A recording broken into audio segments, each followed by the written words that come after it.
Assalamualaikum warahmatullahi wabarakatuh. Perkenalkan, nama saya Fahrianul Lasmi dengan NIM 35. Di sini saya ingin menyelesaikan tugas UTS saya, manajemen pemasaran. Di sini saya ingin menjawab soal nomor 1 tentang Antam. Menurut saya, Antam sangatlah perlu melakukan kegiatan pemasaran dan penjualan. Kenapa? Karena meskipun produk Antam dikenal luas oleh masyarakat atau dibutuhkan oleh masyarakat, jika Antam tidak melakukan kegiatan pemasaran dan penjualan, produk tersebut tidak akan tersampaikan atau terjual ke konsumen. Maka dari itu Antam sangatlah perlu melakukan kegiatan penjualan atau pemasaran agar produk Antam laku dan juga masyarakat lebih mengenal produk Antam dan tidak akan salah memilih produk. Di sini saya ingin menjelaskan teori Philip Kotler yang ada sangkut pautannya dengan ini. Menurut Philip Kotler, pemasaran ialah suatu proses sosial dan manajerial yang di dalamnya kelompok dan individu mendapatkan apa yang mereka inginkan dan dibutuhkan dengan menciptakan, menawarkan, dan mempertukarkan produk yang bernilai dengan pihak lainnya. Jadi menurut saya sangat perlu Antam melakukan kegiatan pemasaran dan penjualan. Oke, di sini saya ingin menjawab soal nomor 2 atau melanjutkan soal nomor 2 tentang strategi DFSK menurut saya. Menurut saya DFSK itu produk baru yang ada di Indonesia. Agar DFSK ini laku di kalangan masyarakat Indonesia ini, DFSK harus mampu menciptakan produk-produk yang berkualitas yang dibutuhkan oleh masyarakat Indonesia agar produk-produk DFSK tersebut laku terjual di masyarakat Indonesia dan mampu menyaingi produk-produk lainnya.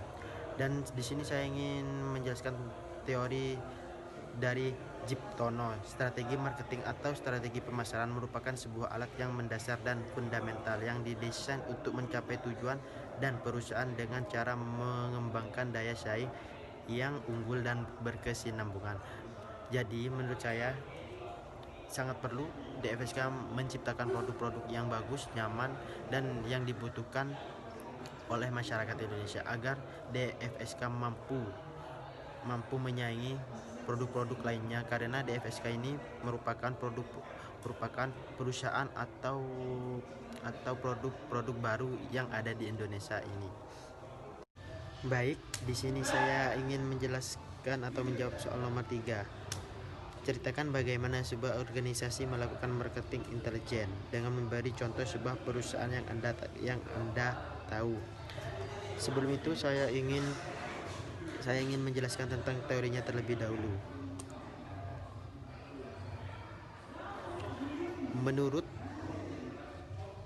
Menurut Kotler dan Killer, teori intelijen pemasaran adalah serangkaian prosedur dan sumber daya yang digunakan para manajer untuk memperoleh informasi sehari-hari mengenai perkembangan yang berkaitan dengan lingkungan pemasaran. Di sini saya ingin mengambil contoh sebuah perusahaan sepeda motor A dan sepeda motor B. Masing-masing manajer harus mengetahui perkembangan pemasaran produk mereka tersebut agar mereka tidak produknya tidak laku.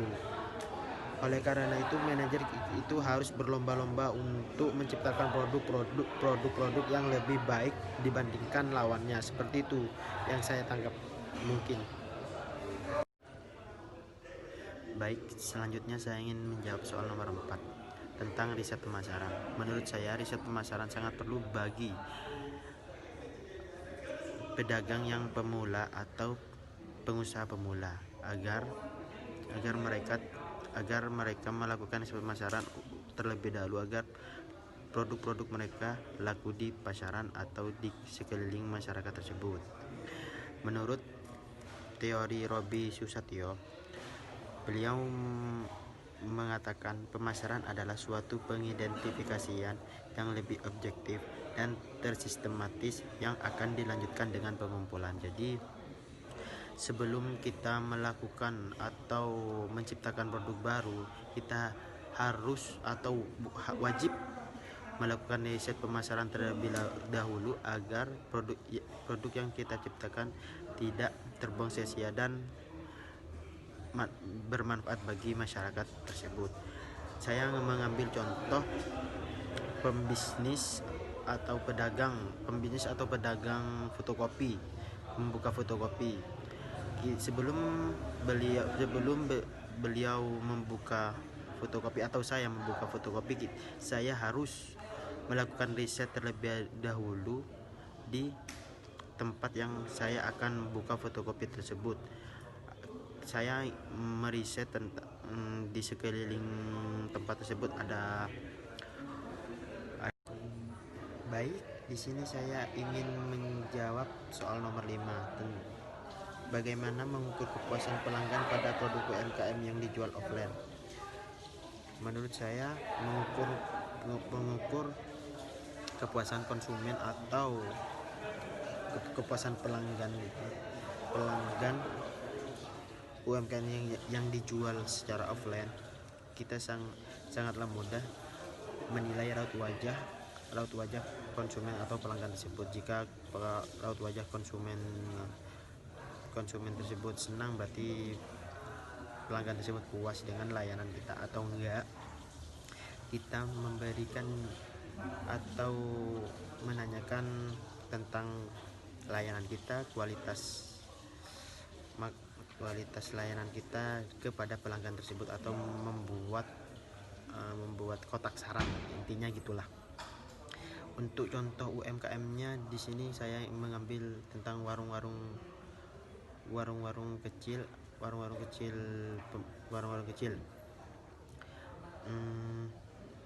Menurut saya menilai kepuasan pelanggan di warung kecil itu sama seperti tadi.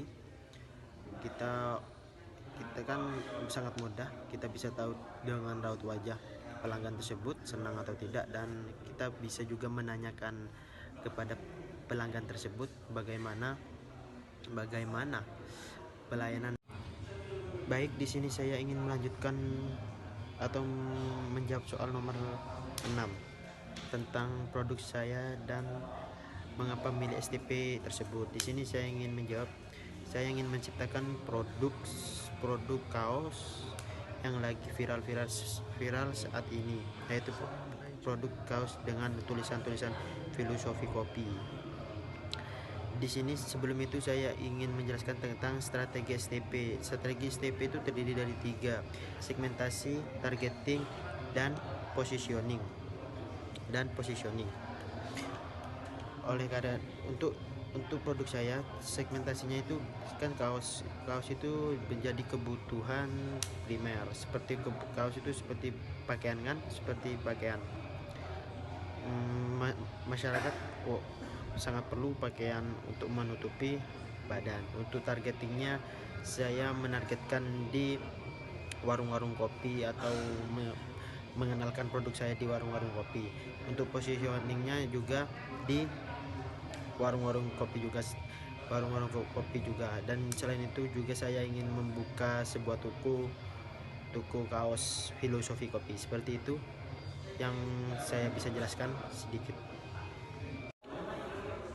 Baik, saya ingin menjawab soal nomor 7 yang terakhir. Bagaimana Anda membuat brand equity dari produk yang akan Anda kembangkan? Ya, ini masih ada kaitan dengan soal nomor 6. Di sini saya ingin memunculkan brand produk, yaitu filosofi kopi, seperti itu. Maksudnya apa itu? Produk saya ini terkenal dengan kaos filosofi kopi, seperti itu. Dan agar masyarakat khususnya para pecinta kopi bisa membeli produk saya. Seperti itu yang saya bisa sampaikan. Mungkin cukup sekian dari presentasi atau jawaban dari soal-soal UTS saya. Apabila ada kasaran kata yang kurang berkenan, mohon maaf sebesar-besarnya. Wabillahi taufik walhidayah. Wassalamualaikum warahmatullahi wabarakatuh. Terima kasih.